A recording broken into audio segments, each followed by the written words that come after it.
बहुत समय पहले की बात है। किसी गांव में एक पंडित रहता था। उस पंडित का एक दोस्त था जो कि दूसरे गांव में रहता था और वो जन्म से ही लंगड़ा और गूंगा था। एक दिन पंडित जी अपने घर से उस दोस्त से मिलने के लिए निकले। उनके दोस्त का घर वहाँ से काफी दूर था। वो ज्ञानी पंडित अपने दोस्त से मिलने जा ही रहे थे कि रास्ते में उन्हें एक आदमी मिला। वो आदमी भी उस पंडित के साथ साथ चलने लगा। पंडित ने सोचा कि रास्ता बहुत लंबा है, इस आदमी से बात करते करते रास्ता आसानी से कट जाएगा। ज्ञानी पंडित ने उस आदमी से उसका नाम पूछा। तब उस आदमी ने अपना नाम महाकाल बताया। अब पंडित और महाकाल दोनों साथ साथ चल रहे थे। तभी वे दोनों एक दूसरे गांव के पास पहुँचे। तब महाकाल ने उन पंडित से कहा, तुम चलो, मुझे जरा इस गांव में एक आदमी से कुछ काम है। मैं काम खत्म करके अभी आता हूँ। थोड़ी ही देर में एक भैंस ने एक आदमी को मार दिया और ये खबर पूरे गांव में फैल गई। कुछ ही देर में महाकाल पंडित के पास वापस आ गया।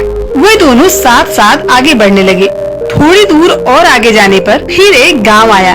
तब महाकाल ने पंडित से कहा, तुम चलो, मैं अपना थोड़ा काम खत्म करके आता हूँ। उस आदमी के जाने के कुछ ही देर बाद उस गांव में आग लग गई। अब वो पंडित अपने मन में सोचने लगा कि ये आदमी जहाँ जहाँ जाता है उस गांव में कुछ न कुछ बुरी घटना जरूर घटती है। अंत में पंडित ने महाकाल से पूछ ही लिया, भाई तुम कौन हो? तुम जहाँ भी जाते हो वहाँ कोई न कोई बुरी घटना जरूर होती है। पंडित की बात सुनकर महाकाल बोला, मैं यमदूत हूँ, मनुष्यों के प्राण हरण करना मेरा काम है। उसके बाद पंडित ने महाकाल से पूछा, अगर तुम यमदूत हो तो ये बताओ कि अगली मृत्यु किसकी होने वाली है? तब महाकाल ने कहा, अगली मृत्यु तुम्हारे उस मित्र की होने वाली है जिससे तुम मिलने जा रहे हो।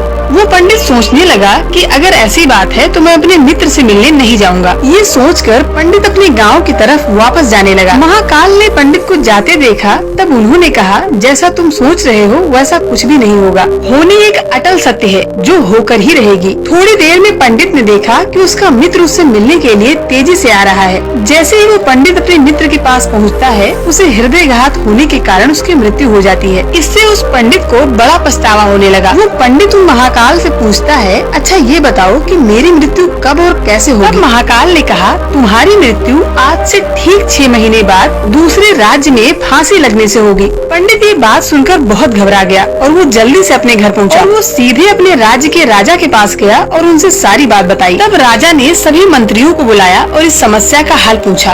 अंत में राजा ने फैसला लिया कि अगले 6 महीने तक ये पंडित इसी महल में रहेगा। राजा ने महल में ही पंडित के लिए पूरी व्यवस्था करवा दी और धीरे धीरे समय बीतता रहा। उस पंडित को नींद में चलने की बीमारी थी और ये बात उस पंडित को भी पता नहीं थी। जिस दिन उसकी मृत्यु होने वाली थी उसी दिन वो पंडित नींद में राजमहल से बाहर निकला। पंडित राजा के यहाँ मेहमान था, इसलिए किसी पहरेदार ने उसे नहीं रोका। वो पंडित राजमहल से बाहर निकलकर दूसरे राज्य के राजा के राजमहल में जाकर राजा के शयन कक्ष में राजा और रानी दोनों के बीच में सो गया। सुबह जब राजा की नींद खुली, उसने अपने शयन कक्ष में पंडित को देखा। राजा बहुत क्रोधित हुआ और गुस्से में उस पंडित को फांसी की सजा सुना दी। तब पंडित ने राजा को पूरी कहानी सुना डाली, लेकिन राजा को पंडित की बातों पर विश्वास नहीं हुआ। पंडित की बातों में कितनी सच्चाई है, इस बात का पता लगाने के लिए राजा ने दूसरे राज्य के राजा के पास अपने गुप्तचर को भेजा। गुप्तचर वापस आकर पंडित की बातों पर सही का ठप्पा लगा दिया। ये सुनकर उस राजा को अपने दंड के लिए बड़ा पछतावा हुआ। लेकिन उस राज्य का एक नियम था कि एक बार राजा ने अगर किसी को कोई सजा सुना दी है तो बदला नहीं जा सकता। राजा ने राज्यसभा में बैठक का आयोजन किया और उसमें सभी मंत्रियों को बुलाया और इस समस्या का समाधान पूछा। अंत में यह फैसला लिया गया कि कच्चे धागे का फंदा बनाकर पंडित के गले में डालकर अपने वचन को पूरा कर लीजिए।